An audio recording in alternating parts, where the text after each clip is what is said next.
13 of the House of Commons Standing Committee on Citizenship and Immigration. Given the ongoing pandemic situation and in light of the recommendations from the health authorities as well as the directive of the Board of Internal Economy on Thursday, November 25th, 2021, to remain healthy and safe, all those attending the meeting in person are to maintain 2-meter physical distancing, must wear a non-medical mask when circulating in the room, and it is highly recommended that the mask be worn at all times, including when seated, must maintain proper hand hygiene. Please refrain from coming to the room if you are symptomatic. For those participating virtually, I would like to outline a few rules to follow. You may speak in the official language of your choice. Interpretation services are available for this meeting. You have the choice at the bottom of your screen of either floor English or French. If interpretation is lost, please inform me immediately and we will ensure interpretation is properly restored before resuming the proceedings. When you are ready to speak, you can click on the microphone icon to activate your mic. A reminder that all comments should be addressed through the chair. When you are not speaking, your mic should be on the mute. With regard to a speaking list, the committee clerk and I will do the best we can to maintain consolidated order of speaking for all members, whether they are participating virtually or in person. Before we start the meeting, some administrative matters. I would like to bring it to the attention of all the members. First of all, you have all received a copy of the draft report on recruitment and acceptance rate of foreign students. Please note that we will begin report consideration on Thursday, March 31st. As we are a paperless committee, should you require paper copies for any reason, please arrange by your office to print the report for you. No paper copies will be distributed during the meeting. Secondly, in the last meeting, Mr. Janus requested time for committee business to discuss his motion on notice. Following his request, 30 minutes have been allocated to committee business for the meeting on Thursday. So just wanted to inform all the members before we start today's meeting. And with that, pursuant to Standing Order 1082 and the motion adopted by the committee on February 1st, 2022, the committee is resuming its study of differential outcomes in immigration, refugees, and citizenship Canada decisions. It is my pleasure to welcome the witnesses for our today's meeting.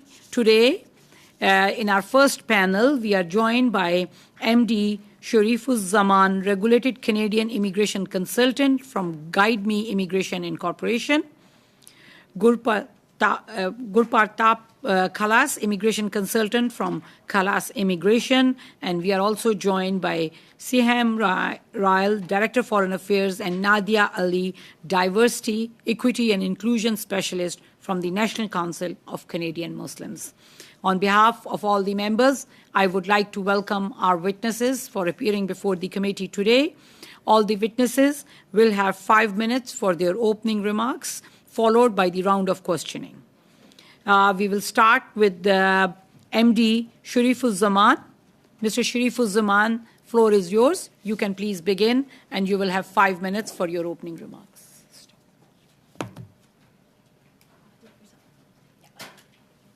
Madam Chair, I believe we should go to the next witness. He's having connection issues.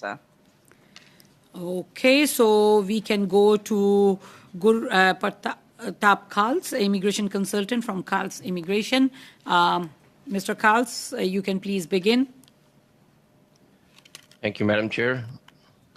And thank you for having me here today and giving me this opportunity to represent the issues faced by immigrants in Canadian immigration system that I would like to bring up in today's meeting.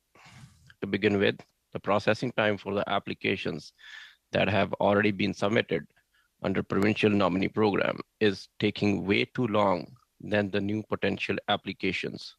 For example, the current processing time for future applicants under provincial nominee immigration economic category is only 15 months, whereas the applicants who have already applied under this category and are stuck in the backlog, their current processing time is 25 months, which is 2 years, 1 month before they hear the decision. My recommendation is that the IRCC should allocate more resources towards clearing backlog of PNP applications, which are already standing in queue, rather than putting focus on the new applications to manage the processing time in an effective and a better way. The other issue in my knowledge is that application processing time for certain countries are taking way too long as compared to some other countries. IRCC is giving preferential treatment to some applications based on the origin of that application. This pending backlog includes major programs such as work permit, visitor visa, super visa, and nanny caregiver applications. For example, super visa application processing time from Australia has a wait time of 106 days, whereas the same application from Pakistan has a wait time of 456 days. That is almost 1.5 years of waiting time before they hear any decision on their application. These significant gaps in wait times are very damaging, given that a super visa application exists to rejoin with your parents, grandparents who are already aging. In my recommendation, government and IRCC should be more diligent in allocating resources to lessen the processing times and treat every application equally in a fair and non-discriminatory way, regardless of the point of origin of that application. Another concern is that some applicants are being misguided and are left confused due to communication gap between the customer service agents and the immigration officers at the IRCC office. IRCC office sends out multiple requests for having an applicant to pay biometric fees, even after it's already been paid by the applicant. When contacted to the customer service representative at IRCC office, they would assure that the applicant does not have to redo their biometrics, but applicant would still receive another request to undergo biometrics with the warning to revoke their application in 30 days. Such situations are escalating to their stress levels and affecting their livelihood and resulting in adding up unnecessary workload in their concerned MP's office. My recommendation is that IRCC should take necessary measures to lessen the communication and working gap between their different departments so that they can better serve the potential immigrant population and keep up their faith in Canada's immigration system. The next thing I would want to talk about is that the frequency of work permit refusals is significantly higher at some visa application center offices as compared to other VAC offices worldwide, and that is impacting a range of industries. For example, in the year 2018, VAC office in Chandigarh, India, they refused 66% of all the work permit applications received, whereas in Sydney, Australia, refusal rate stayed at only 17%. Due to higher refusal rates, the employers are forced to hire employees from certain countries and leaving other suitable workers behind. Yet, some employers hire from those countries, but they have to wait for a long time before an employee can report to their work location. Such applicants in this category have successfully gained employment in Canada by navigating through the complex hiring system. Unfortunately, they get refusals on their work permit application with a very generic reason from IRCC. Due to the prejudiced treatment to those applications, the Canadian economy is hurting, but also raising serious concerns on the working procedures and policy implementation structure of IRCC. My recommendation is IRCC should follow its own mandate and apply the rules of procedural fairness throughout the decision-making process, that is providing applicants with a fair and unbiased assessment of their application and providing a meaningful opportunity to receive a response to their concerns about their application, not only on papers, but in practice also. Time is very precious, and it is important that IRCC gives out decisions in a timely manner without being prejudiced. Thank you.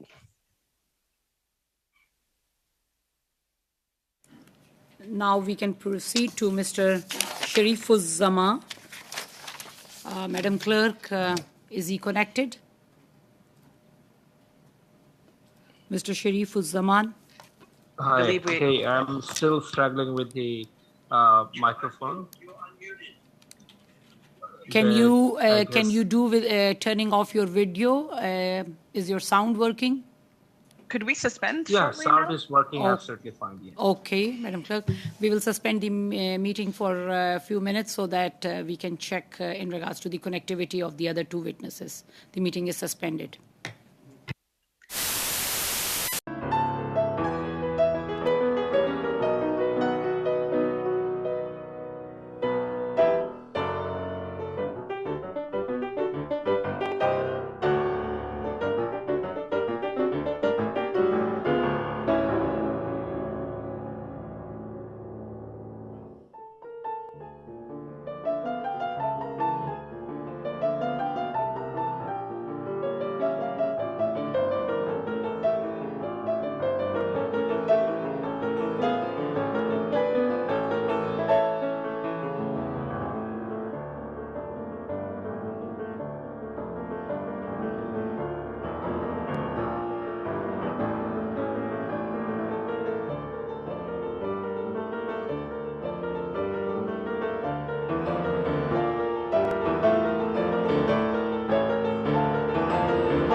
To Ms. Rial, Director Foreign Affairs from National Council of Canadian Muslims. Ms. Rial, welcome, and you will have 5 minutes for your opening remarks. You can please begin.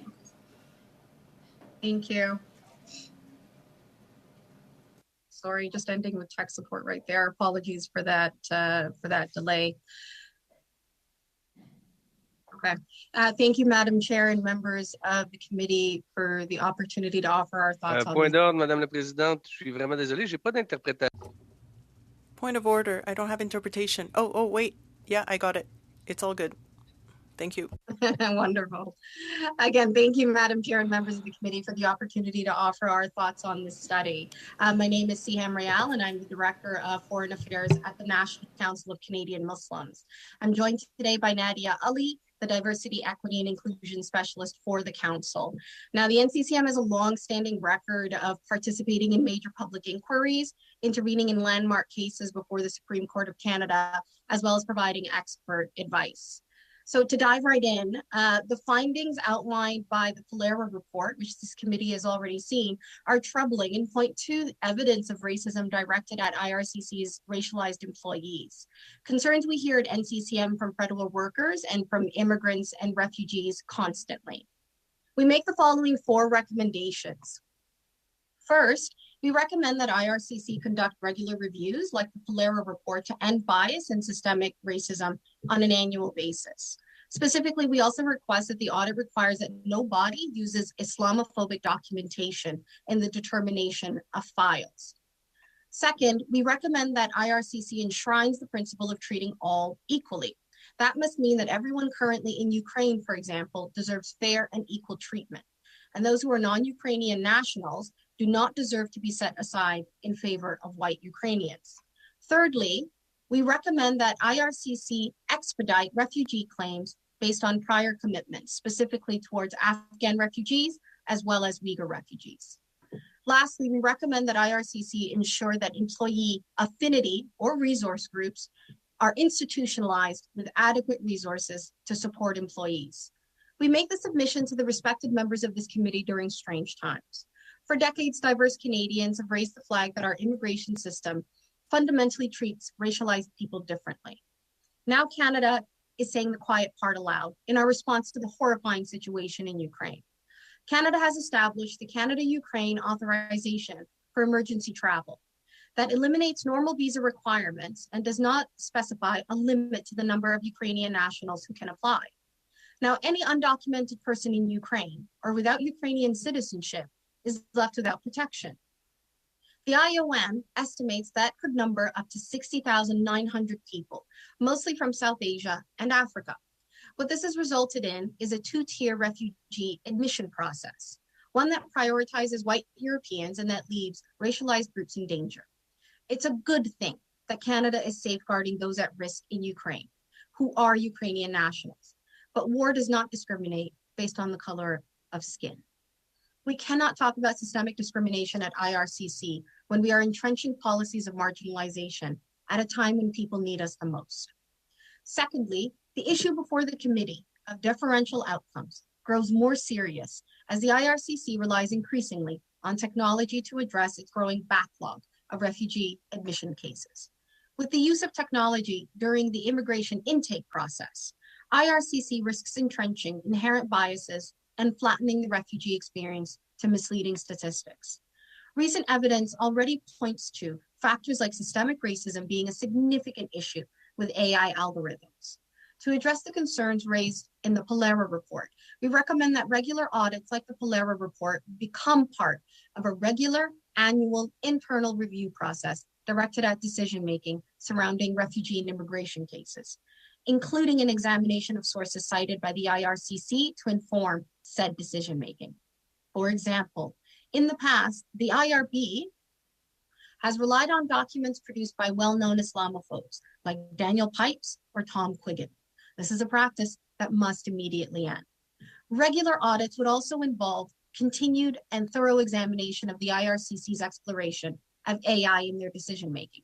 We know this is an issue that's already being considered by another committee, and we're in support of such a study. Thirdly, Afghan and Uyghur refugees' applications must be processed with as much expediency as those from Ukraine to heed the Polera report recommendations concerning differential outcomes of refugees of color and from the global south. Canada has a duty to advance its commitment to Afghan refugees and not to do so would signal to the international community that we are a country that does not adhere to our international commitments. We must also develop a pathway for Uyghur refugees fleeing genocide to come to Canada more easily. Finally, we recommend that IRCC adopts legislation that requires a zero tolerance policy regarding racism and hate. We further recommend that the new Ombudsperson's office dedicates appropriate resources to implementing and supporting the establishment of what we are calling employee affinity or resource groups, otherwise known as ERGs. ERGs are employee-led voluntary groups not tasked with committee work, but are there to cultivate an informed space and foster a coming together of individuals with shared lived experiences. Given the challenges at the IRCC with employees facing marginalization. Sorry for interrupting, Ms. Real. Your time is up. You will get an opportunity in the round of questionings to talk further. We will now proceed to Mr. Sharifuzzaman. Mr. Sharifuzzaman, you can please begin. You will have 5 minutes for your opening remarks.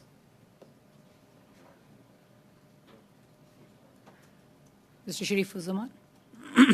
Thank you, Chair and members, for the opportunity to speak about, giving me the opportunity to share my thoughts about. So I have narrowed down my whole discussion in 3 different groups. In my experience, what Point d'ordre, Madame la Présidente, je suis désolé, on me signale par la voix. One moment, Madam Chair. I'm being told that in the on the French channel that the sound is not good enough to interpret. Okay, just I'll suspend the meeting and ask the technical support to look into this.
Resume the meeting. Mr. Sharifuzzaman, you can please continue.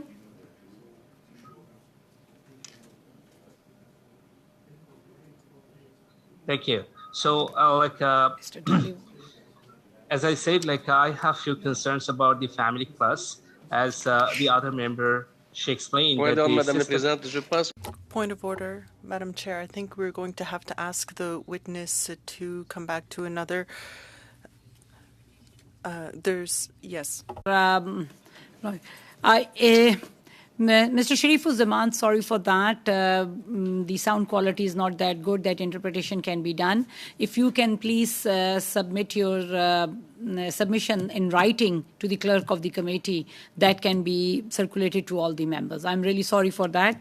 But, or otherwise, the clerk will check with you if we can invite you to some other meeting. Okay? Sure. Thank you, yes, Mr. Thank you, Mr. Sharifuzzaman. So we will now proceed to our round of questioning, and we will begin with Mr. Hallen.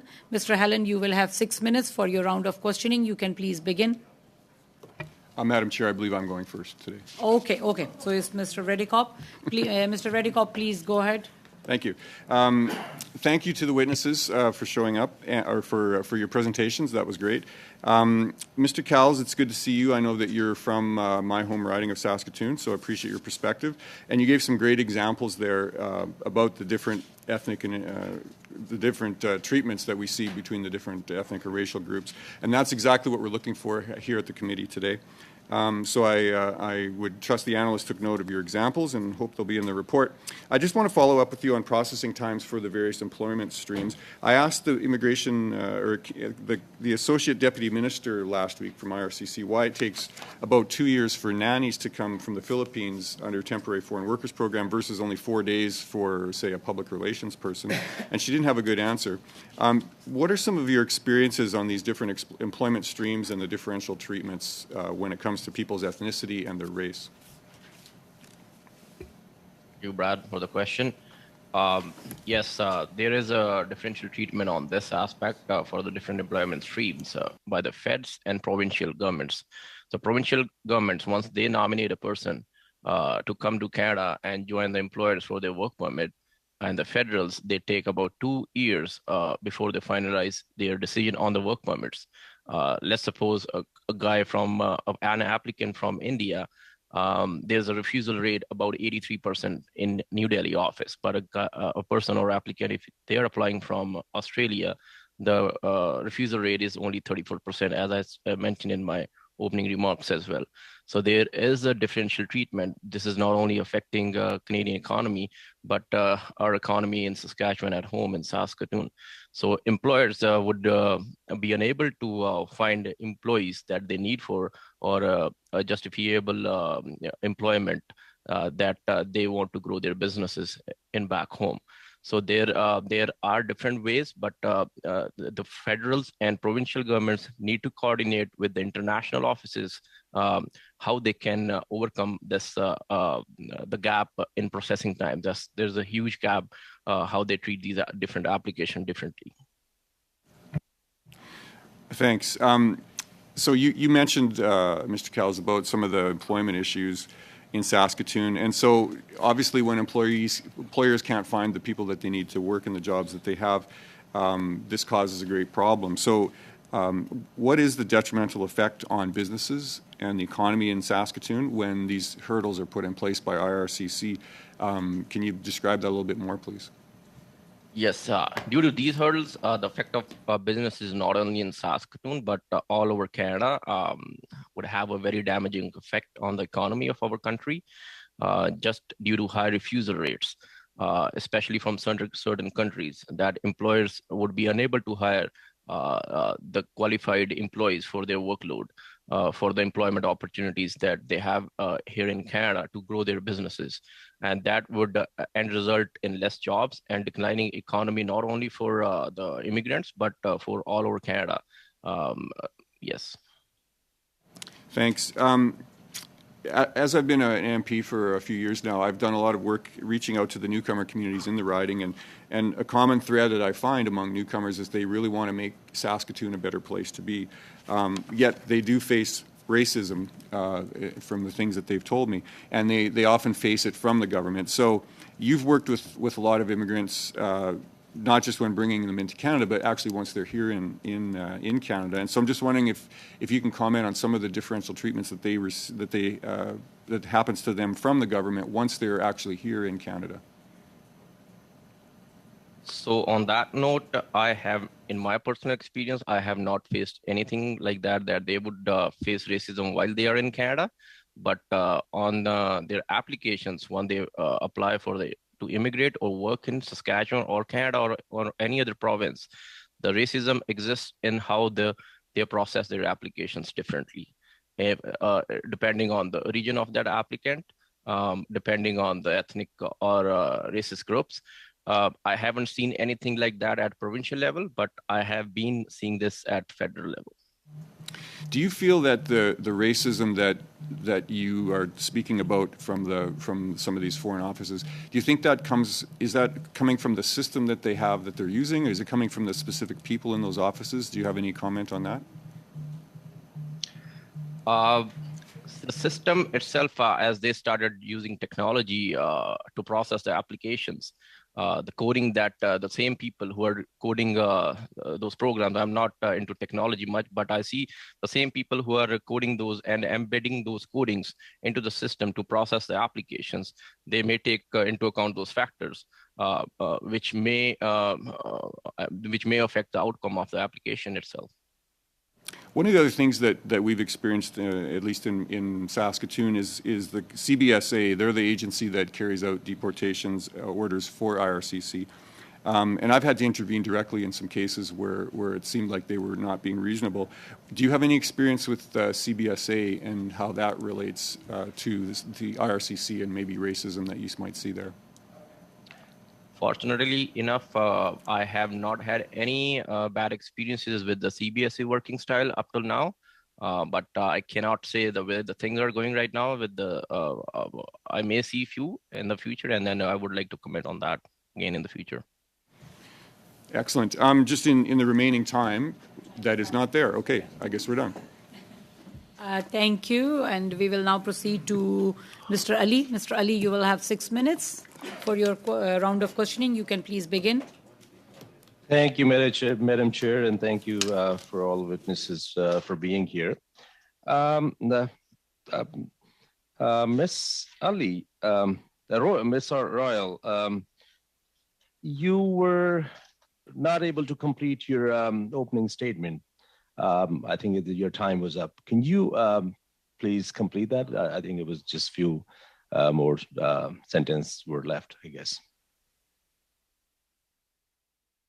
Yes, no, and thank you for the opportunity. And you're right, I had said most of what we wanted to get across, but we wanted to emphasize that given the challenges that IRCC employees are facing in the marginalization and disturbing reports that have come out because of the Pollara report, we saw the need for ERG, which are employee affinity resource groups, as a way to ensure that the system can fix itself and where employees at IRCC can also benefit from being able to be in spaces that we consider safe for them.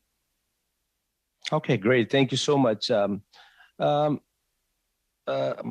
question is to Ms. Nadia Ali. As you know, Pollara Strategic Insight conducted a qualitative survey at IRCC and found experience of racism in the department.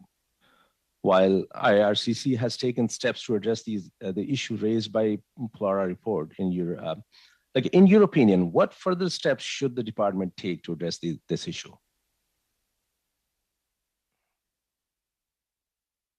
Thank you for the question. I think the jumping off point for us in sitting with that question, and we do recognize some of the work that has been done with the recent release of the Diversity and Inclusion Strategic Plan. But in many ways, I think the work requires us centering the folks that are experiencing, that are on the receiving end of the racism and marginalization, and really thinking about what does it mean to center those folks, right? And then per our recommendation, the employee affinity group, resource group is meant to do that work. It's meant to start thinking about what does it mean to center those folks on the receiving end of the racism and discrimination, and the way we think about what other solutions that we can cultivate beyond what's been laid out in the strategic plan. Thank you. This question, anyone of you can jump in, either you or Ms. Royal. On what ground the barriers applicants are facing that might contribute to their being denial in visas? How we can find a constructive solution to address those differential outcomes? Nadia or Ms. Royal? Or are you guys, can you hear me? No, we can. Thank you for that. Mr. Paul, if you have no, because I have limited time, you want to respond to this, or if I can? Yes, I think the Ms. Paul, you can respond to this. So as Real mentioned in her early speech, that Pollara report should become an annual report audit process within our IRCC to address those racist issues in the system, and setting an ombudsperson who looks after the appeals that they have been brought up, or the problems that are occurring within the system. So somebody is here to those and address those issues and provide solutions to it. Thank you. Ms. Nadia, are there any particular countries or areas from which in your experience, applicants for immigration to Canada are most likely to be impacted by Islamophobia?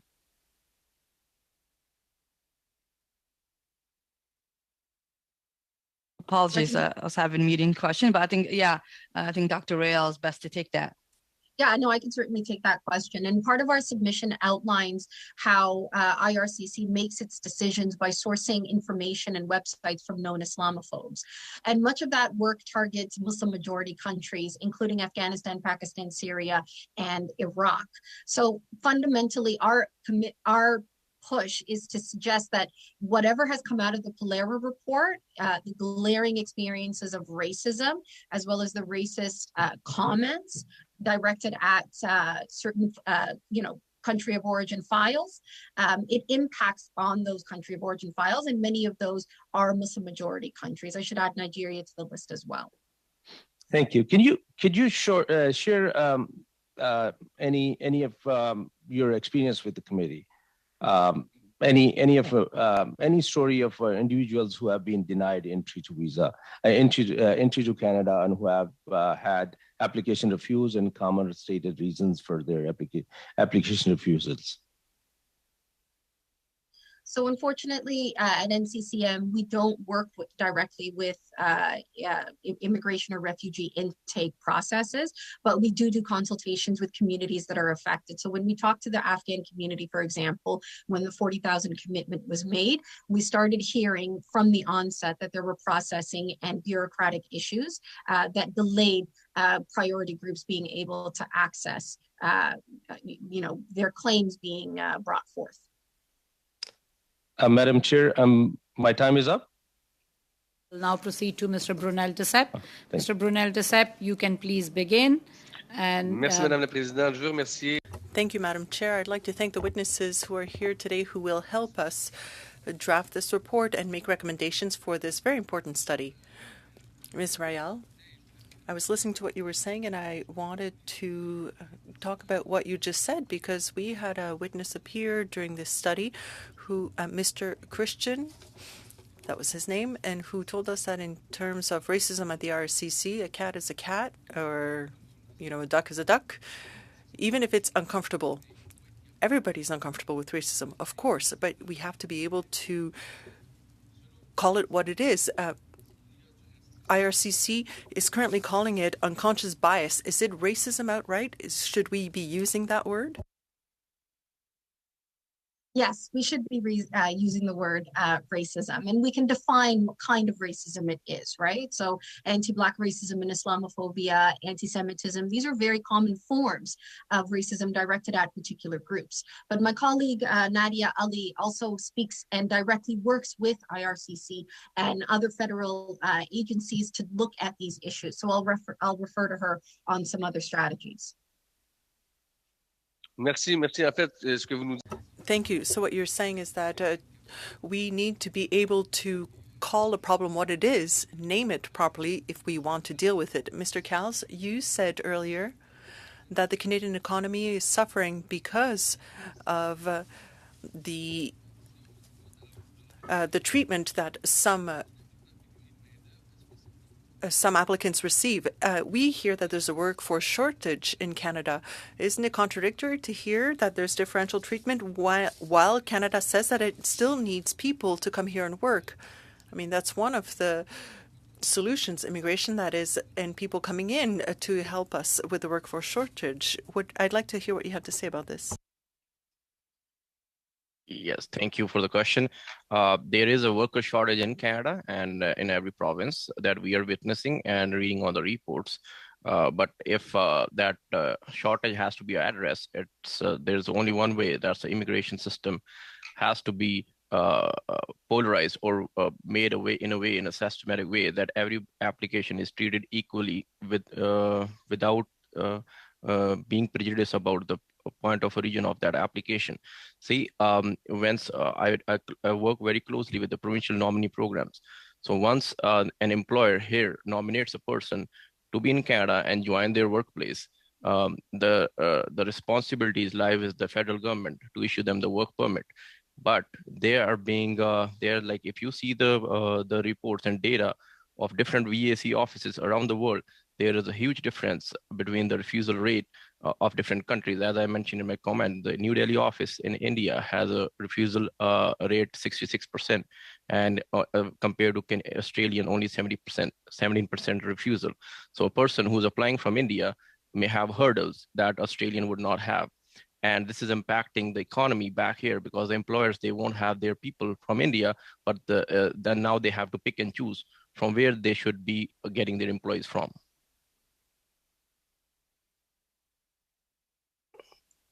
Merci beaucoup. Thank you very much, Mr. Cowles. Ms. Ali, I haven't heard from you yet. I would like to ask you a question, if you can answer it.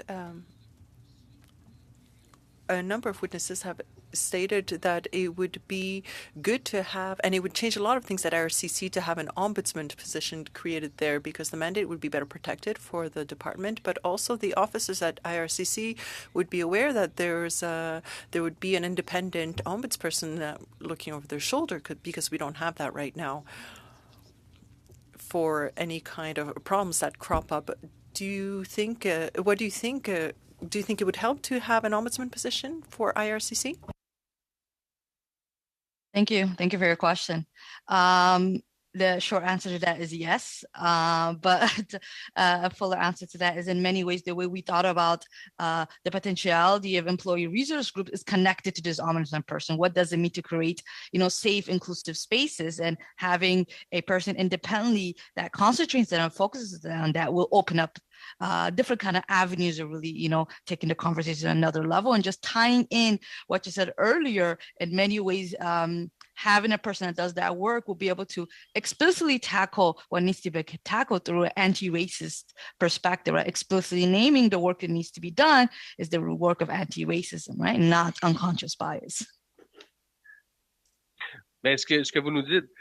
So what you're saying is that, yes, it would be good to have an ombudsperson's office with a number of people working there, but of course, that office would need money, resources to do its job, not just we can't simply create that position, that office just for the image. It really has to solve the problems. That's what you're saying.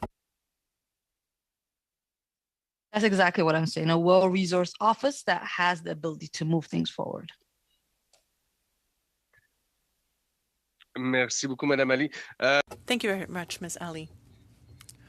So based on what we're hearing from the witnesses, we can see that clearly there is discrimination within IRCC. It has to be called what it really is. And there are so many people in so many countries who are impacted. I don't know if you're aware of the case of Francophone African students who have an incredible numbers of refusals. My time is up, but hopefully I'll have time. Thank you, Mr. Brunel de Sepp. Your time is up. We will now proceed to Ms. Kwan. Ms. Kwan, you will have 6 minutes. You can please begin. Thank you very much, Madam Chair, and thank you to the witnesses for their presentations. Just want to follow up on the question to Ms. Ali. Based on the Polera report, it was indicated by staff that did the interview that those racist attitudes could have an implication for refusal rates. And when you look at the refusal rates for certain countries, particularly from African countries from the global south, it really does indicate that there's a huge discrepancy in terms of approvals and rejections. So I'd like to just ask, what are your thoughts on this concern playing out with the racist attitudes that are embedded within IRCC for some of the processing officers and the end result of the refusal rates? And given this reality, what recommendations do you have for committee to address this concern? Thank you. Thank you for the question. And in many ways, building from what was discussed earlier, the big piece is, racism moves across levels, right? So there's the interpersonal dimension, there's the institutional dimension that, creates the policies and programs, and then there's a systemic dimension, all stacked on top of one another. And thank you for bringing up this piece where the report did clearly show how the different dimensions layered to such an extent that it impacts application refusal in a real way, not only from the attitude level, but also thinking about what systems are in place to be able to disrupt that, right? Disrupt maybe the attitude-driven racism. And part of our recommendation, our fuller recommendation we want to submit includes a focus on how are we approaching the training and anti-racism education being delivered to employees, managers, and staff, and across the board. How are we thinking about those education and trainings? And do the education and trainings move to such an extent where we're covering those various various grounds, right? There's an accurate foundation, understanding of how racism operates on multiple levels, including individual beliefs and attitudes. Should IRCC be ensuring that race-based data be collected and made public? Because until we actually get to the depth of the issue, we won't actually really know how deep is the problem. Comments from Ms. Ali? Yes, I would completely agree with that. In many ways, the way these conversations move is with continuous research, right? The research and data collection has to move in tandem with the work of implementation and developing systems and strategies of intervention and combating racism. So I would completely agree. Race-based data and continuous research and auditing will be necessary for this work to really have a real footing. One of the issues with respect to the ombudsperson has been raised, and that is for the government to actually put forward an independent ombudsperson to review the policies and its implementation within IRCC, and so that we can get at the details and the implications of what policies may even exist that is discriminatory and biased. Would you support the call for an independent ombudsperson to review the policies of the government within IRCC? Thank you for that. Yes, and in many ways, that review taking on a explicit kind of anti-racist, anti-oppressive lens is the way to really move this conversation forward, right? Anti-racism work requires, audit and reviews across the board, including what are the policies that are sedimented and taken for granted, and move as everyday practice when they're not effectively audited and reviewed regularly. One of the issues that surfaced is that the government uses e-tools, as they call it, spreadsheets, if you will, to help them with processing. In other instances, they use AI systems. But if the people who are creating these e-tools or these AI systems have these discriminatory or racist attitudes, would it not be the case then that those tools that IRCC utilizes to process applications will also have embedded, potentially racist points of view that would impact the decision-making in the process? So witnesses are calling for the government to do an independent audit of these e-tools and AI systems. What are your thoughts on that? With respect, I can certainly answer to that. And yes, we think AI systems and countless studies have shown that the development of algorithms to support AI are biased because the individuals behind the development of these systems themselves come with their own belief systems and values and perspectives. So we can't see AI as less biased than individuals themselves. Rather, we need to see them in tandem with one another and recognize that anyone who is developing AI systems is oftentimes reflecting their own worldviews or beliefs through that as well. So an independent review of that is needed and necessary, and we would certainly welcome that. I want to touch on the last issue. You opened with your comments to say there's differential treatment in the government's special immigration measures for Afghans versus that of those who are in Ukraine. Can you advise if you're saying that the government should immediately bring in immigration measures for Ukraine to apply for Afghans as well? Just a quick yes/no answer because my time is up. Yes. Thank you.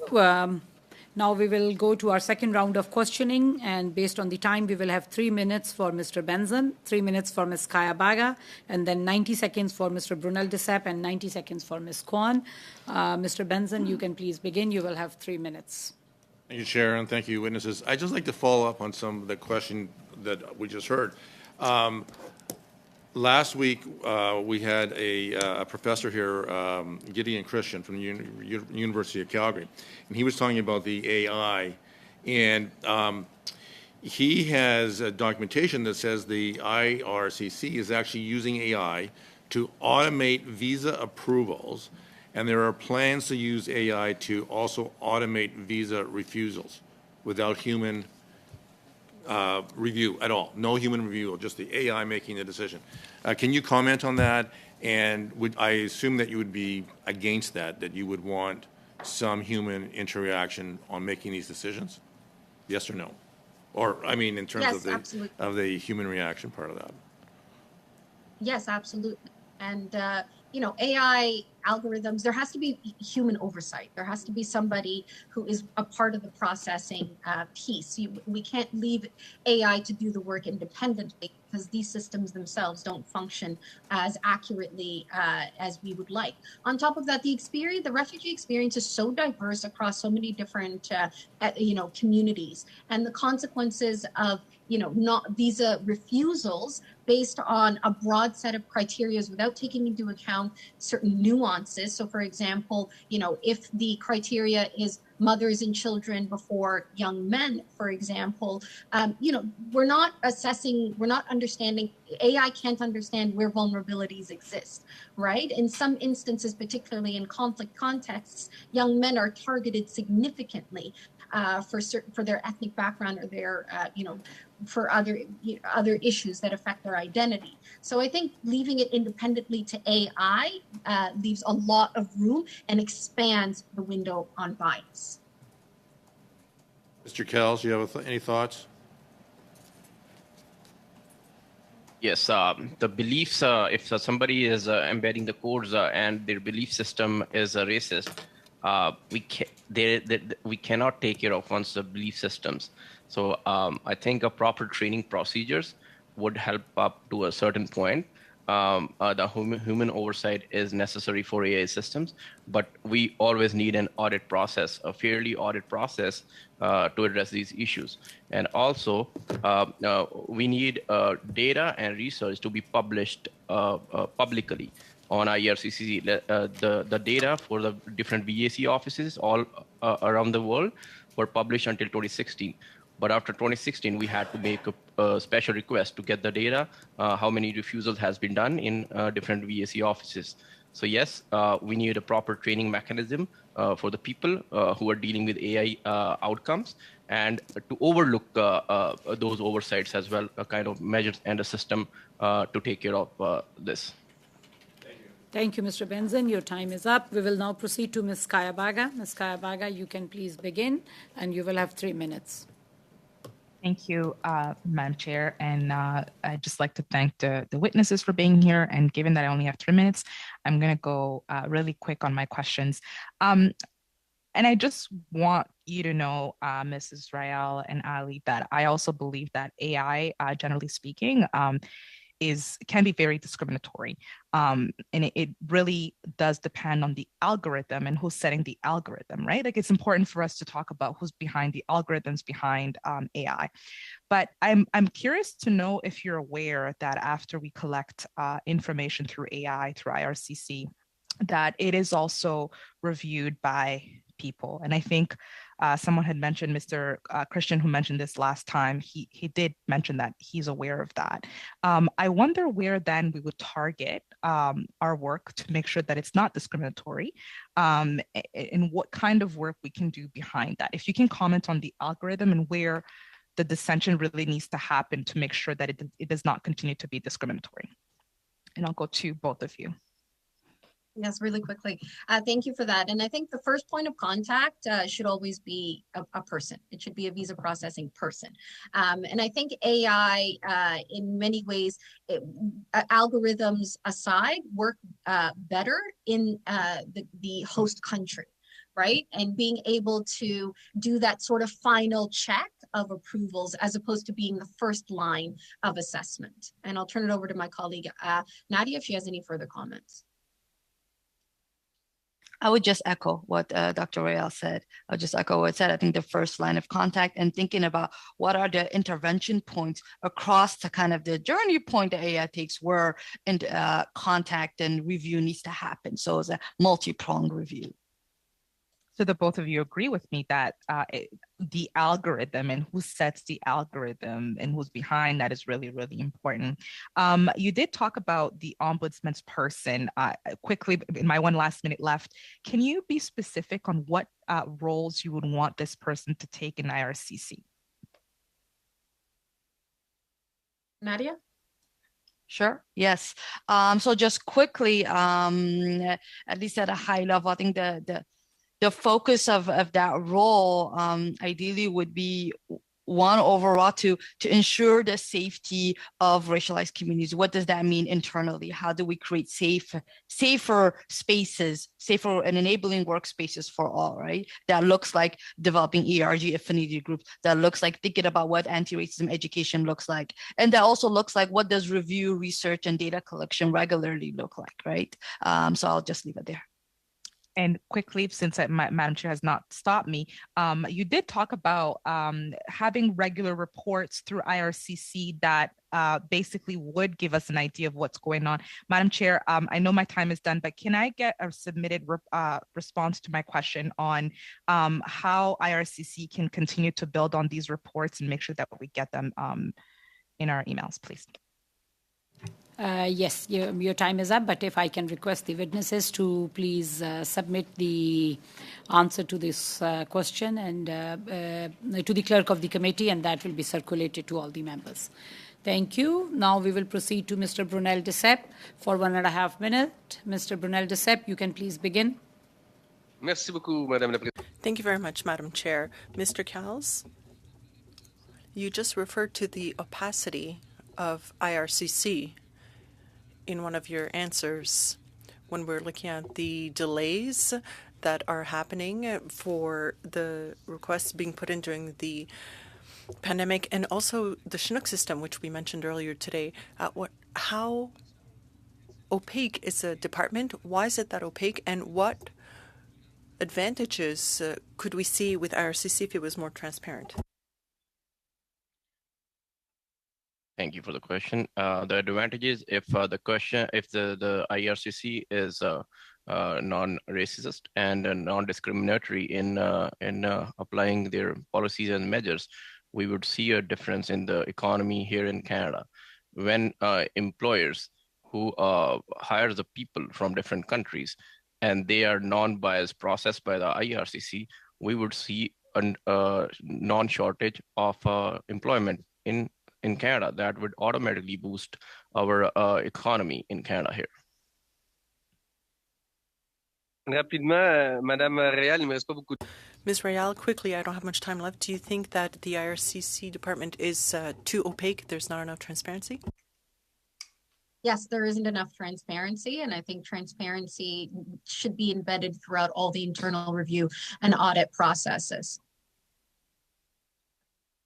And Merci à nos témoins. Merci beaucoup. Thank you very much to the witness panel with Ms. Kwan. Ms. Kwan, you will have 90 seconds. You can please begin. Thank you. Within IRCC, what's come to light, for example, is that Afghan students, let's say, who might be in a third country at the moment, makes an application for a student visa to Canada, and they get rejected. Why? Because the official says they don't believe that they will return to their home country as a reason. I mean, this to me is almost asinine in terms of that response. But that's the reality of what people are faced with. And so from that perspective, where IRCC have these strange policies in place and does not take into consideration of the current realities of what's going on, how should the government address this? And so my question to both Ms. Ali and to Ms. Royale, please. Thank you for that, MP. So this is, just further evidence of the disconnect between, the government, certain government policies and the commitment to bring in a certain number of refugees and the inability, the bureaucratic and administrative gap to be able to do that. In between all of that are decision makers that are, frankly, aren't working with accurate information. So any conclusion that's drawn about the state of affairs in Afghanistan and the ability for those that have already fled to return safely and to believe that they won't be targeted is frankly false. And I think there has to be a greater connection between, greater sort of conversation and exchange of information between decision makers and those that are on the ground. Canada has made its commitment, so it's time we follow through. Thank you. With that, our panel comes to an end, and on behalf of all the members, I really want to thank Mr. Carls, Ms. Real, and Ms. Ali for appearing before the committee today and providing important input in regards to the study we have undertaken. With that, I will suspend the meeting for a few minutes so that the sound checks can be done for the witnesses for the second panel. So the meeting is suspended.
Good afternoon, everyone.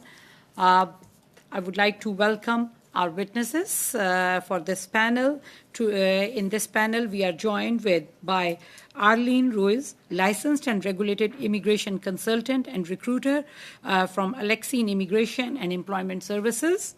We are also joined by Craig Warden, president of Polaris Strategic Insights. And our third witness for today is Christian Blanchet, president of Université de Québec Trois-Rivières. I would like to welcome all the witnesses. All the witnesses will have 5 minutes for their opening remarks, and that will be followed by a round of questioning. So we will start with Ms. Ruiz. Ms. Ruiz, you will have 5 minutes for your opening remarks. You can please begin. All right. Good morning, Madam Chair. And I appreciate being here today. My name is Arlene Ruiz, and I am the founder and the owner of Alexine Immigration and Employment Services based here in Saskatoon. I am a licensed and regulated immigration consultant and recruiter, and works with a lot of foreign nationals who intends to come to Canada, either to study, to work, to become PR, and ultimately become Canadian citizens. Being in this line of duty, I am often on the receiving end of the frustrations of clients when things does not go as anticipated. And although some of the reasons are understandable, there have been cases where decisions of IRCC does not make sense and reasons for refusal is completely illogical. Where I see some of the systemic discrimination surrounds more with the IRCC's use of system called Chinook. The overall refusal rate for 2020 was 53% compared with 34% in 2018, with sharp increases in refusal rates for the largest countries with students coming to Canada. So as an example, the study permit refusal rate for India has increased from 34% in 2018 to a staggering 57% in 2020. This is very concerning, and as an advocate for my clients, it is difficult to make people understand some of the basis for refusals because I too quite often do not understand how IRCC comes with the decision. We see the system mostly applied to India and China nationals, and although this system was put in place in 2018, IRCC was not very transparent about this. And quite often, you would only know that the Chinook algorithm was used if you request an ATIP. The issue I am having with is the lack of transparency from IRCC, which leads me to believe that this is a form of systemic discrimination.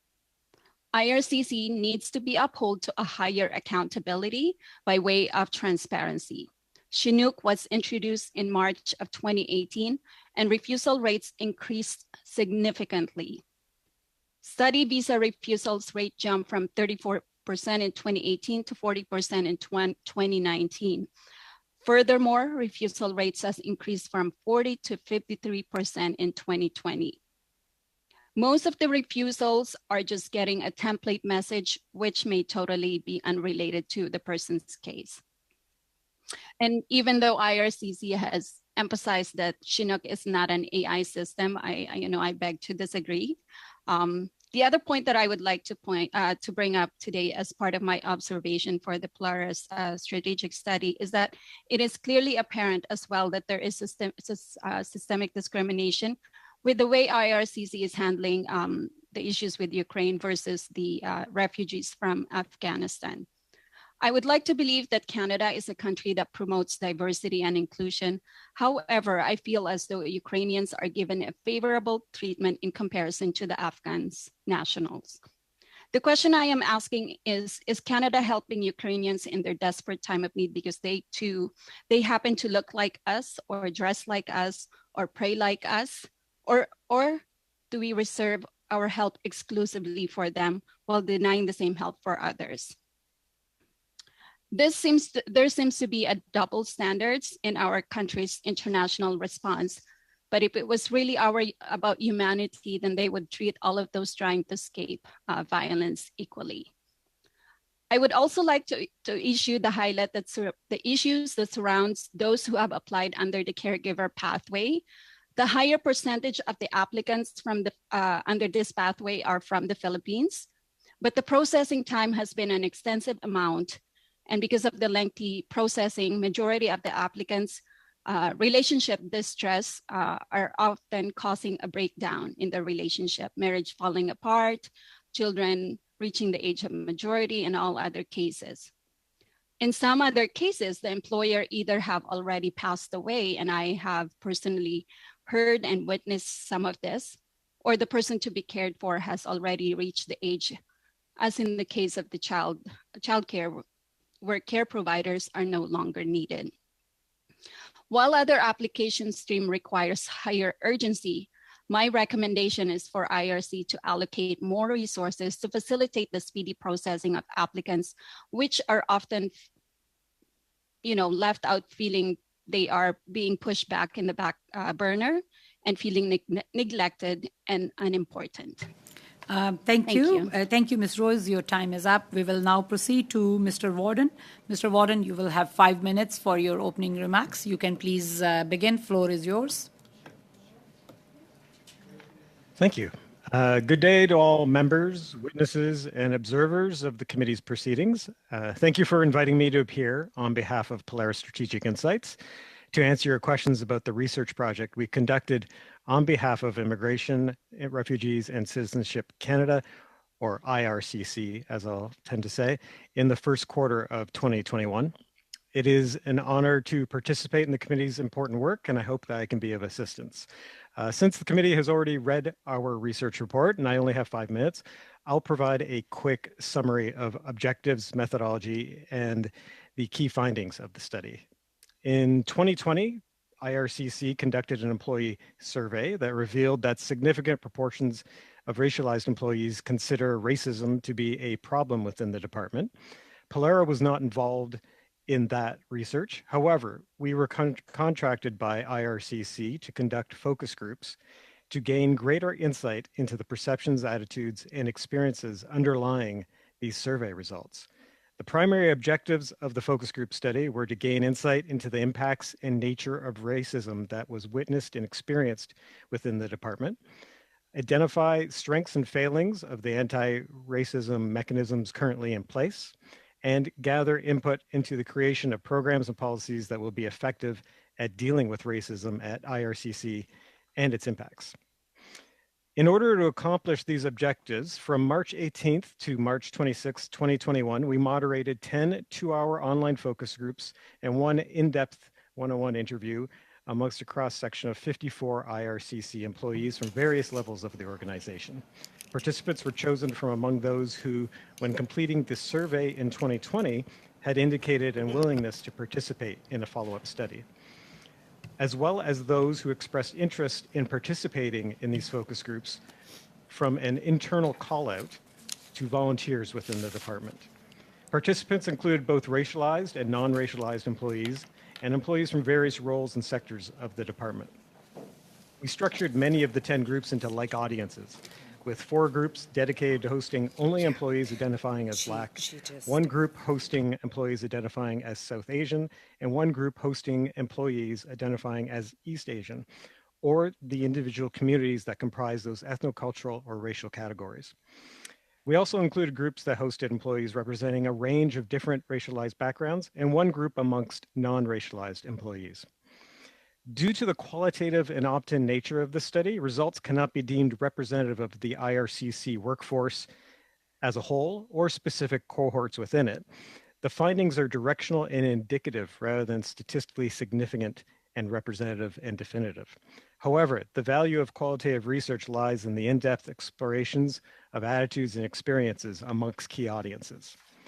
Briefly, the overarching key findings were that focus group participants had witnessed or experienced a large number of experiences of racism within the department. Focus group participants also believed that there must be racial bias and discrimination in the delivery of the department's programs, policies, and client service, with particular references to case processing. Participants also painted a picture of an organization fraught with challenges at the level of workplace culture that included unchecked racism, insufficient guidelines or training for reporting and handling reports of racism, and a deep imbalance in racial representation amongst management that is seen to impede progress on preventing and ending racism at IRCC. And given these experiences, participants expressed skepticism about the department's anti-racism initiatives, suggesting that bold, decisive actions were necessary in order for employees to be convinced that management was sincerely committed to progress and results. Thank you for listening to my high-level summary of our research project, and I look forward to your questions. Warden, we will now proceed to Mr. Blanchet. Mr. Blanchet, you will have 5 minutes for your opening remarks. You can please begin. Floor is yours.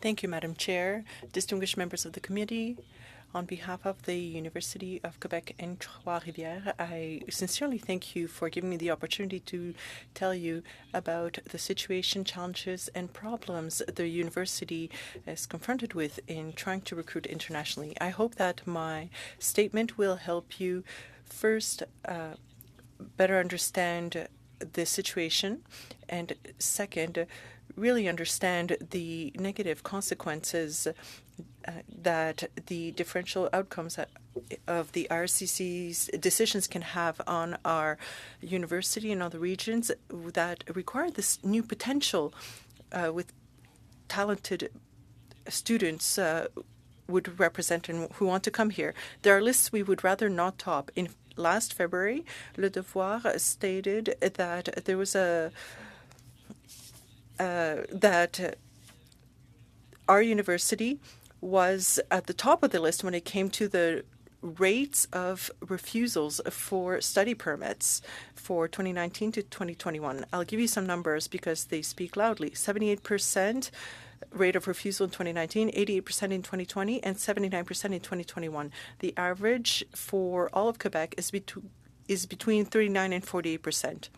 Now, I don't want to bury you under statistics, but I also want to give you 5 factual pieces of data with numbers to help you understand our challenges. Between 2014 and 2021, the university has saw an increase of 142% for international students, student registrations.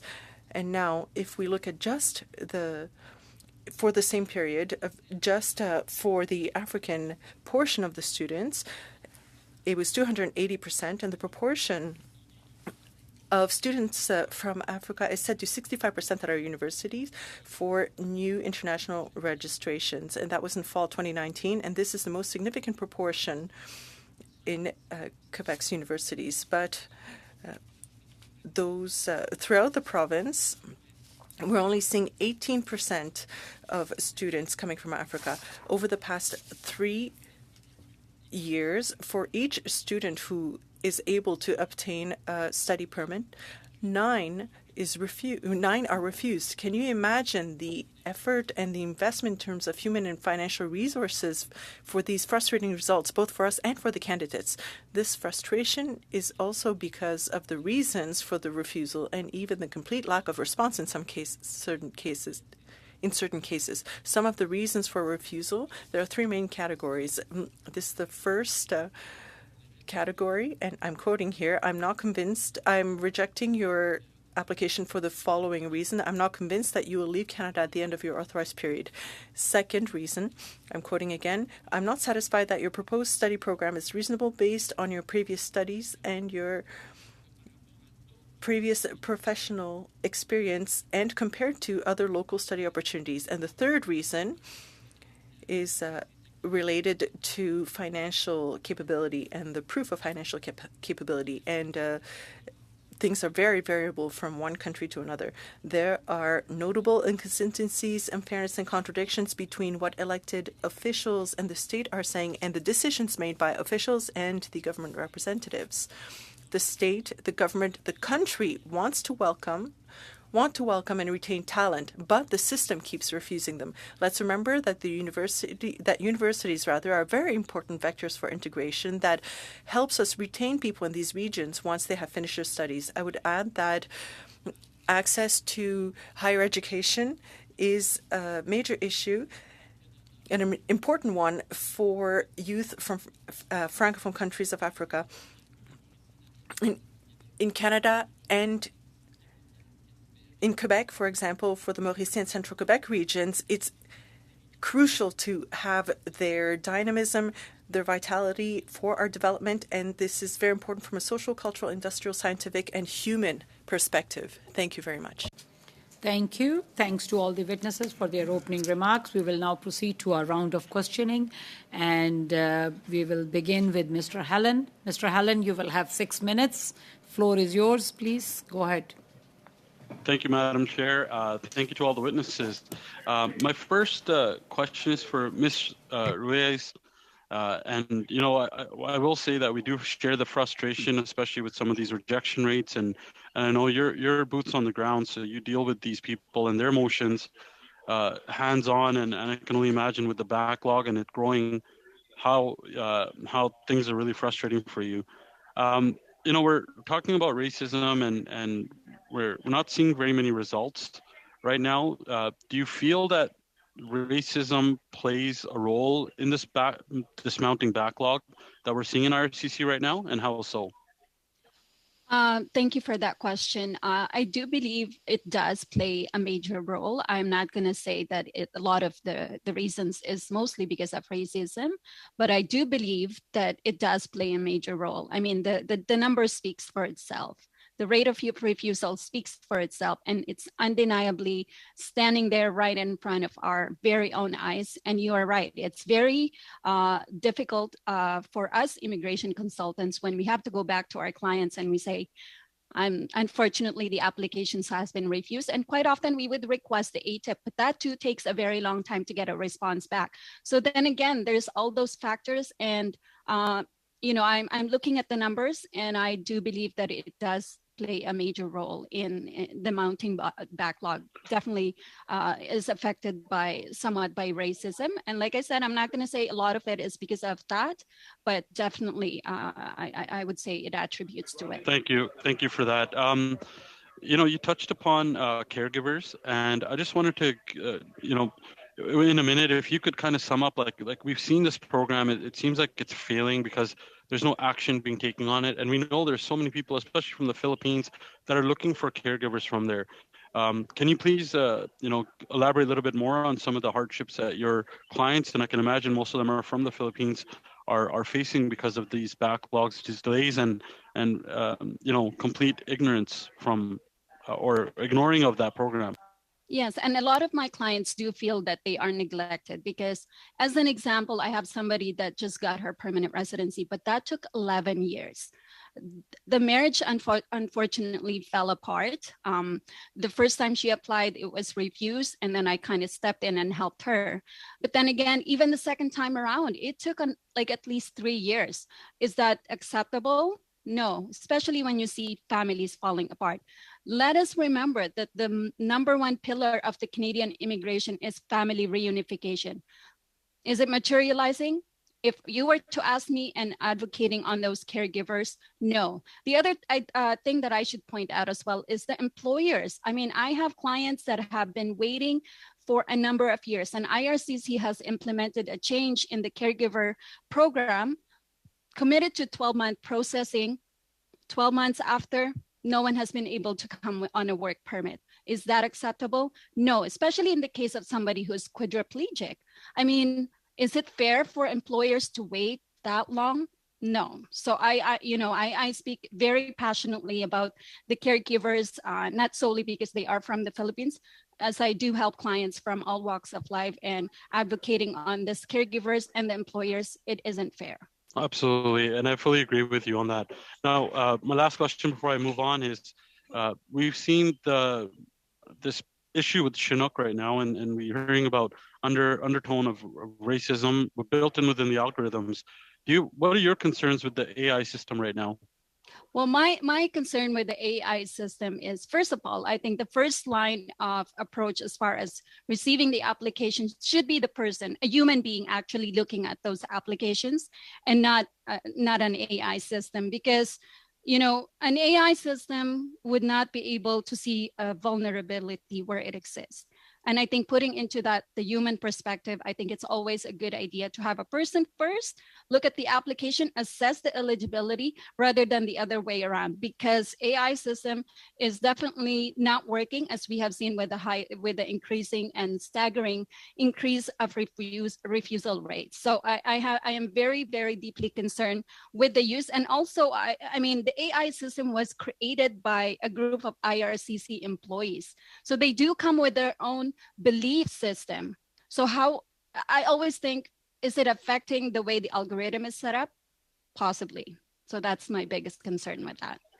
Thank you so much for your answers. My next line of questioning will be for Mr. Warden. You know, after your report came out and there was an anti-racism task force that was struck 2 years ago. We've seen through this witness testimony in this committee, not a single person has been reprimanded or fired to date for any of the disgusting acts of racism. And in fact, last week we found out that managers who were being racist towards employees, they even got bonuses. So it seems like there's a lack of discipline.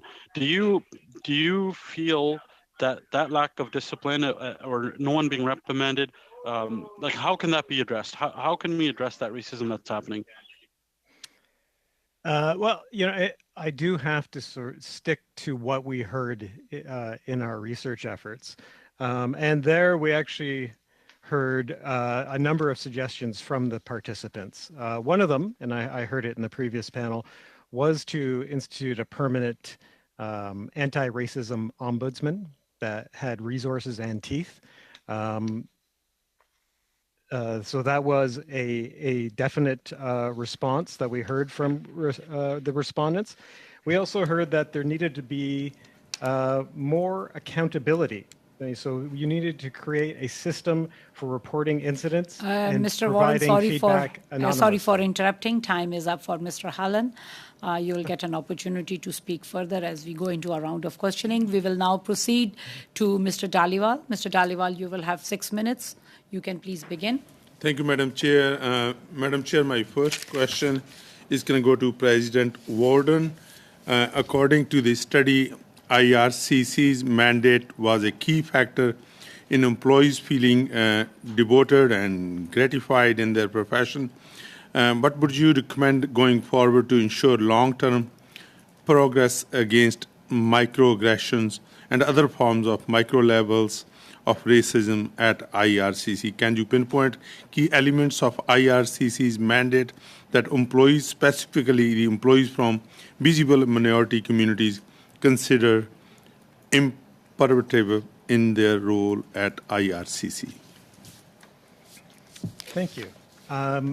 We definitely heard loud and clear from the focus group participants that they were attracted to work at IRCC because they had a passionate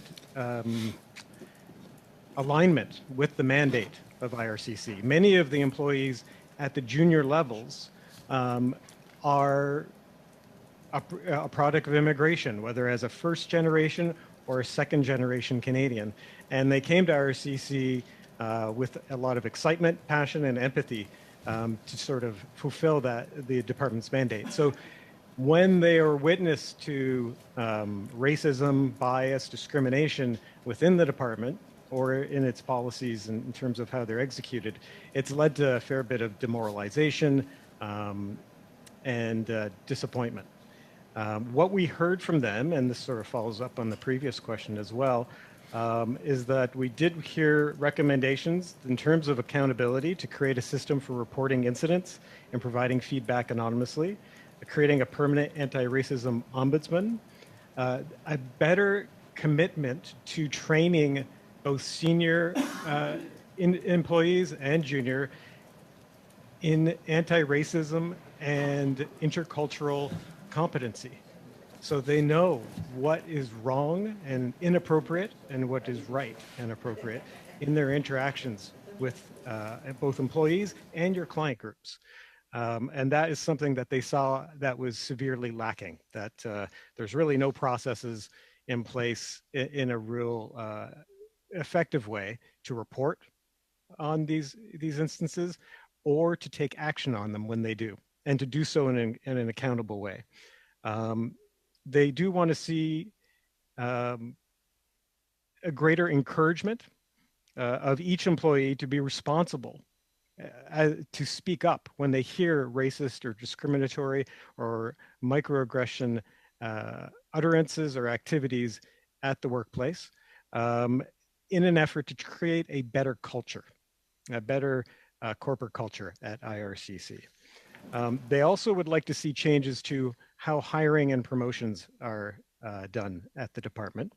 And that included eliminating this notion of best fit, because best fit often ends up being defined by someone who is not racialized, and they tend to look for people more like them, which is a big problem and relates to what we heard loud and clear from focus group participants, which is that this is a very diverse workforce, but the diversity in the workforce at IRCC tends to be in the junior rungs, tends to be relegated to operational sectors within the department, and that as you go up the ladder at IRCC, it is far less diverse, and that is seen to be a problem. So that needs to be changed as well in order to bring about change within the department. They wanted to see candidate searches for management positions extended to cities that with more diverse populations with compensation for relocation where necessary. And they'd also like to see the creation of a mentorship system to help racialized employees navigate the path to promotion. And another recommendation was to create clear objectives for promoting racialized employees throughout the organization and to incentivize management for achieving these objectives. Those are many, but not all, by any stretch, of some of the concrete recommendations we heard from Thank you focus group. very much. Madam Chair, my next question goes to President Christian Blanchet. It's not only the issue that you face in Quebec. In fact, when I talk to BC Francophonie Association, they find the same issue, that it's very hard to attract and retain Francophonie immigrants outside of Quebec. What are some of the tangible steps that government can take to attract and retain Francophonie immigrants outside of Quebec?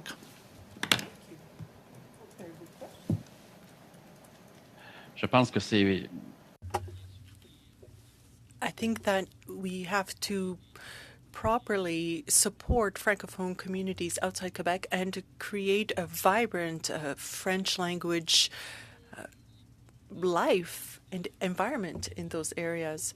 In terms of Canadian universities and diversity, well, everybody sees the same challenges, but they have an even bigger challenge than we do, and that is to properly integrate Francophone students, because the vitality of the communities hinges on that as well. Thank you.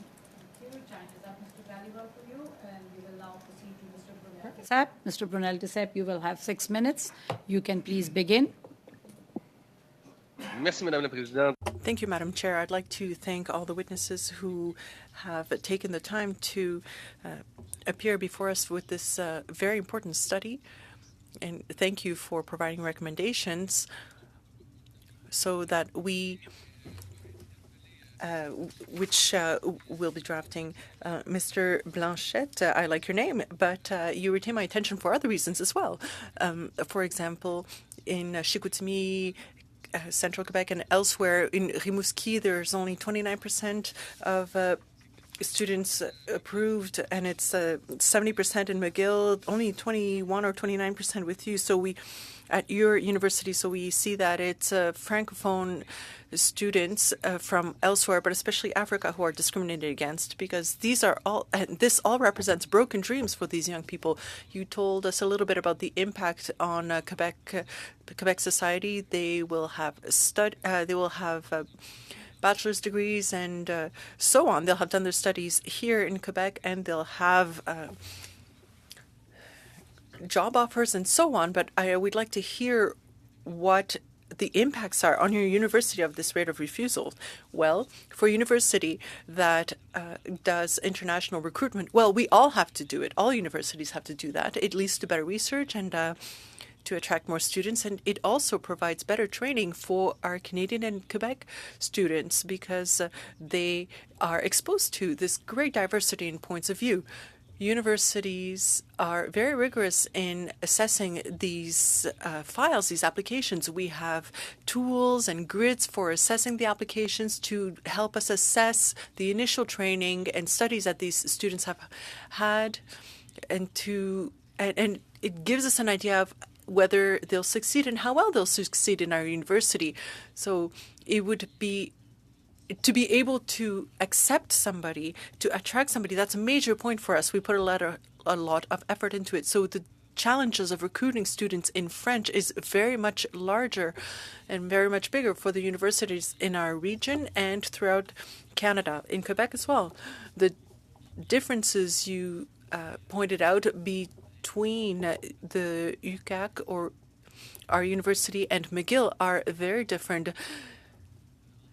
For the Anglophone universities, they go recruiting elsewhere, India, other countries where the rate of acceptance is much higher in European universities either. But for Africa, those numbers are very different. And for our university, we go there first because we function in French only. So that has a major impact. So a lot of our recruitment efforts will go to Africa to try to find the best candidates. There'll be a lot of work put into analyzing the applications.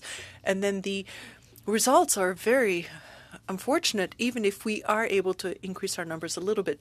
Yeah, so it's a problem with two components, really. So you're finding these young people, telling them, come to our university. And then after that, we tell them that afterwards there's a workforce shortage, they'll be able to find jobs. And then they find their application refused because they just can't come here, and that there's an inconsistency there. Yes, the inconsistency in the policy between the federal and provincial public policy wanting to attract immigrants, and then what we're seeing on the part of the government body, IRCC, for example. I mean, there's a complete inconsistency. Why is one of the criterion for refusals is not going back home when we want them to come and settle here? I mean, when I saw this, I thought, this is just too strange. I mean, it can't be true. It's too unfair, but that's what's happening right now. We know that students coming here to study here in Quebec or Canada will, for 3 or 4 years, learn about our country, learn about our society. And so their ability to integrate, to settle, to come into our country, I mean, that just will help them with their integration. As a federal government, IRCC will have to better use this course of immigration and this vector for immigration and settlement because it would really help them. And I believe we heard about this from a different witness earlier today about the lack of transparency, the opacity of the process. Is there something, first of all, it's something we can do. Are things we can do, rather, to change things, but what would you like to see improve at the RCC level? Well, it's clear that for us, seeing students refused because their prior training wasn't good enough, I mean, it's pretty insulting for us, for all universities, because we have the expertise to make that determination. And we have determined that those students and those candidates have met our requirements the same way that Canadian students here do. Opacity also and more transparency means having somebody we can talk to at IRCC, and there's nobody. And that is a problem. And that is a problem for all universities. Yes, so that would be one thing that could be done is can you sit down and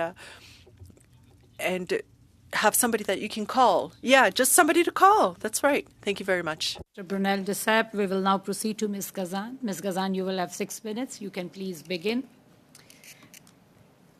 Thank you so much, and it's such an honor to be sitting on this committee today for this very important topic. My first question is for Mr. Warden. You know, I'm very pleased that we are addressing what many people have been speaking about, which is the level of racism at the IRCC.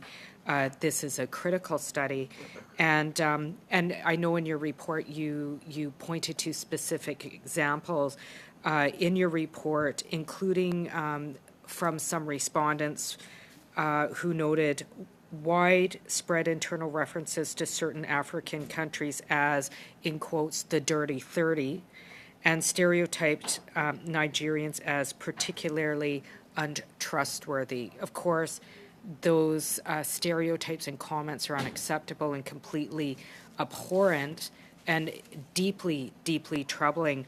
In light of this, do you support the creation of an ombudsman position at the IRCC to act as an independent oversight? And what do you see this position's mandate would be? You know, I really do need to speak from the perspective of the research participants, the folks who volunteered to participate in the focus groups, rather than my own personal opinion. So that's sort of what we do in the world of research. And I would say that there was strong, not only was it suggested by many participants, but it was supported by many participants as well to establish just such an ombudsman. And that along with that was the emphatic requirement that this role be permanent, that it have teeth, that it can hold people accountable, that it can protect those who come forward, and take action on what they come forward with. So right now, the sort of perception in the department is that there's no clear process to report complaints about instances of racism that is effective and that holds people accountable and protects those who come forward. And that's what they see a new ombudsman being established, solving that problem. And, you know, building on the very clear systemic racism at the IRCC, one of the other things you noted in your report was racial bias in hiring. So we know that it's not just for individuals that are needing access to the immigration system. The racial bias extends even further to the hiring practices. What changes do you feel need to be made to make sure that this kind of racial bias in hiring is thwarted? On that front, what we did hear was that there needed to be, and apologies if I'm repeating myself, but it is what we heard from research participants, and that is that they wanted to see this concept of best fit, and we were unsure of whether this is an official or an unofficial requirement when considering hiring and promotions at IRCC, but it was believed that that it was a concept that had great influence over hiring and promotion, and that is, you know, will this person be a good fit for the department or this unit within the department? And the problem with that is that most of the senior staff do tend to be non-racialized, and that they will then tend to hire and promote those who are non-racialized as well. Yes, sounds a bit like groupthink to me. My last question is for Ms. Rutz. You indicated that you did not see the Chinook as an e-tool, as the government calls it, but as an AI software. And I'm just wondering from you what makes it an AI, and why is this problematic? You know, why, and what should be done with the software tools like this to avoid discrimination? It seems like in the IRCC, at the IRCC, not only people discriminate, but even the tools they've put in place discriminate. Thank you for that question.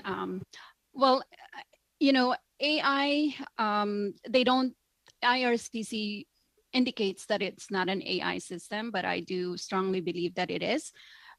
The algorithm are set up so that applications are assessed in bulk, from what I understood with this system, and there is clearly a big problem with that because, again, as I mentioned earlier, I strongly believe that application as they come in should be assessed by a human person, and this AI, this Chinook system is created by a group of IRCC workers or employees that have come with their own belief.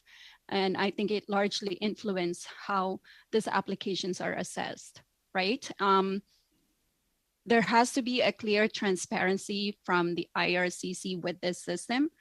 You cannot even find out the result or the detail of the result of the refusal unless you request an ATIP. And that's very troubling and time consuming because I have submitted ATIP requests for a number of my clients, and it takes Sorry a for good chunk of interrupting, Ms. Ruiz. Your time is up. We will now go to our second round of questioning, and we will have 3 minutes each for Mr. Janus and Ms. Lalonde, and 1.5 minutes each for Mr. Brunel Desep and Ms. Kazan. So we will now proceed to Mr. Janus. Mr. Janus, you will have 3 minutes. You can please begin. Thank you, Madam Chair. Thank you to the witnesses today, first and second panel. It seems to me that there are certain respects in which our immigration system discriminates on the basis of income quite transparently. In fact, by design, where people who don't have enough money to pay for their needs while they're here as a student might not be able to come. It seems that the assessments they make of someone's likelihood to return home are also based on income.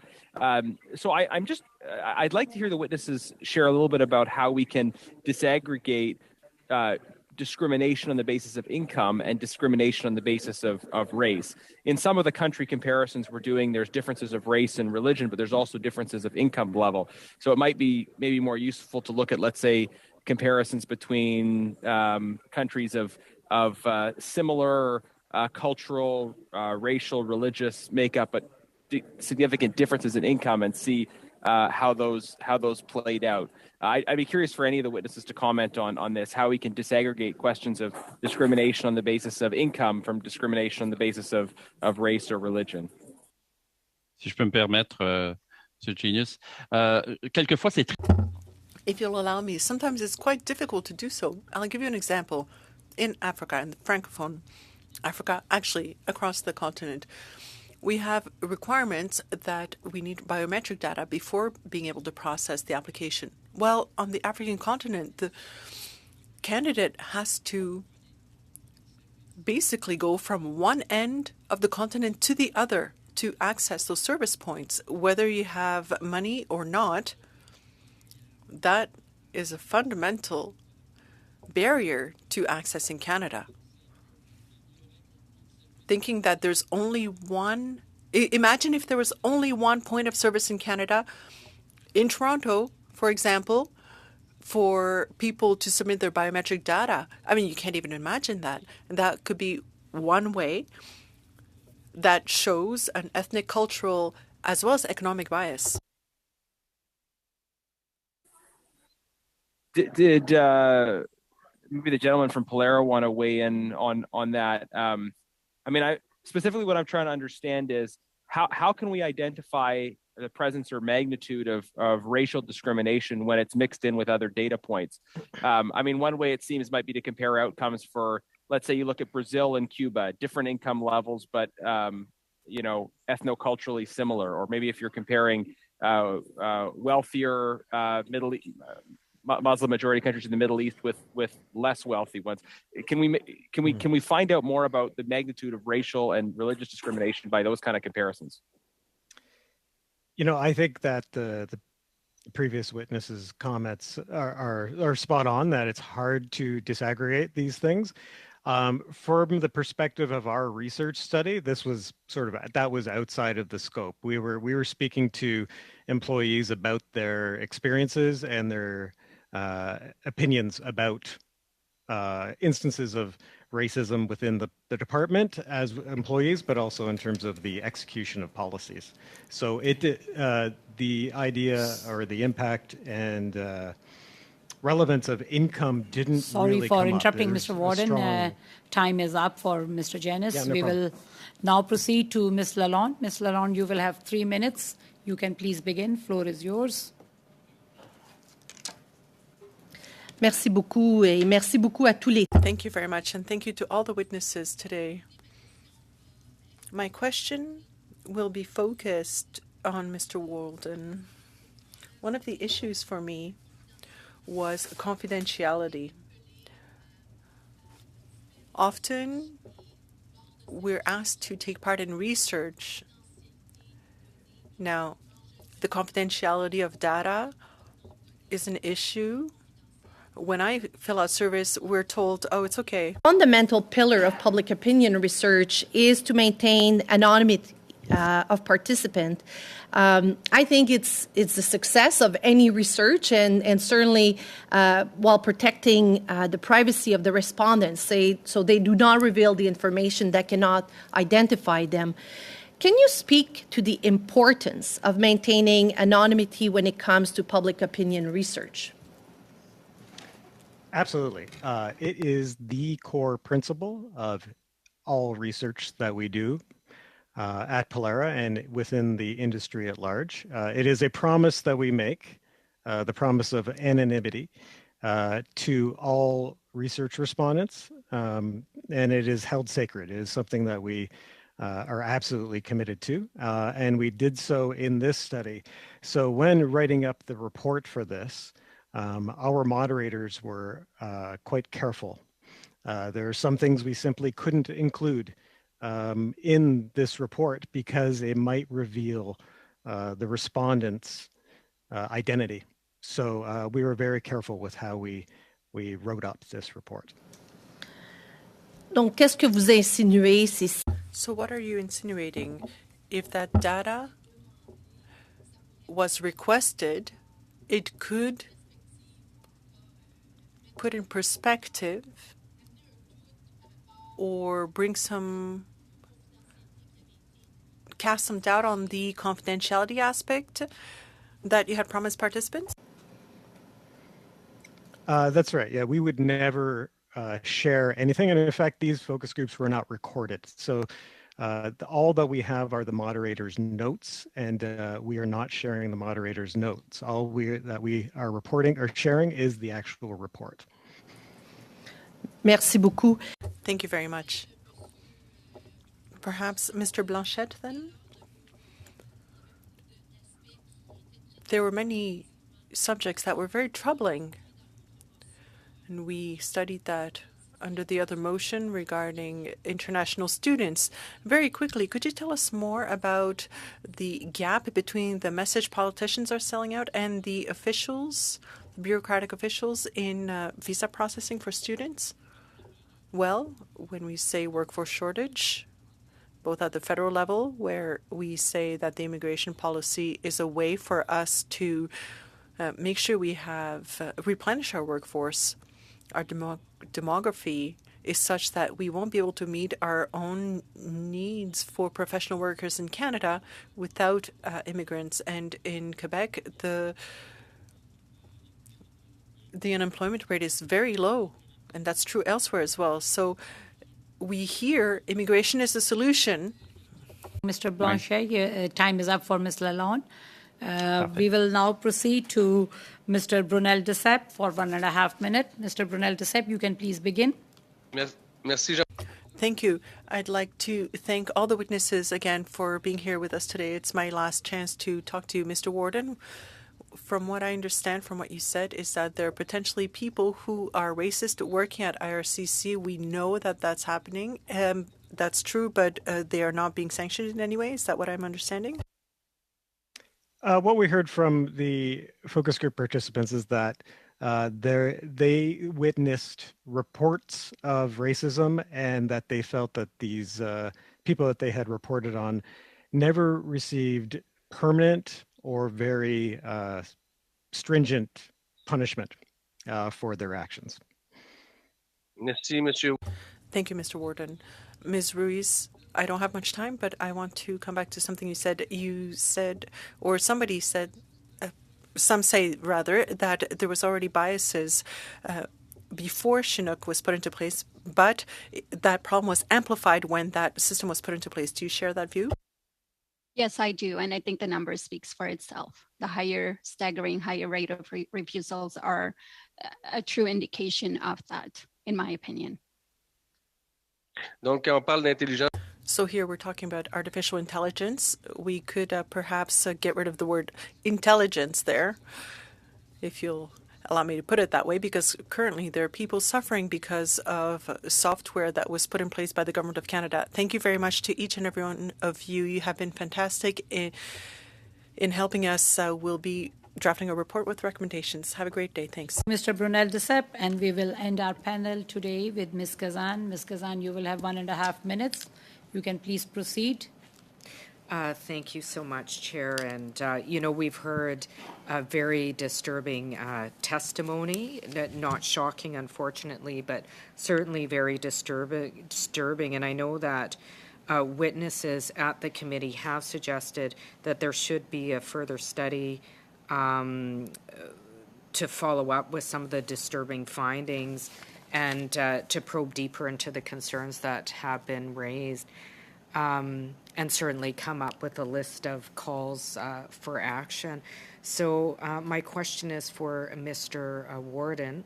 If the committee is able to get the government to do this, would Polera Insight be able to conduct a follow-up study in response to this recommendation? Absolutely, yes. We just know, since we were able to do it last time, that we could absolutely implement a similar research process in terms of recruiting and bringing people into the process to continue discussing things with them. Yeah, I guess I asked that because I know we have so many immigration cases that come through my office in Winnipeg Centre, and just some of the most disturbing treatment of constituents in my riding by the IRCC. And it seems to me that we not only have to delve deeper into the systemic racism in the IRCC, but also have calls for action to provide a path forward. Would you agree with me? Yes, I think that it's important to continue to research and investigate this process as it unfolds, as you go forward with recommendations to see if they're implemented and how they're being implemented. Thank you.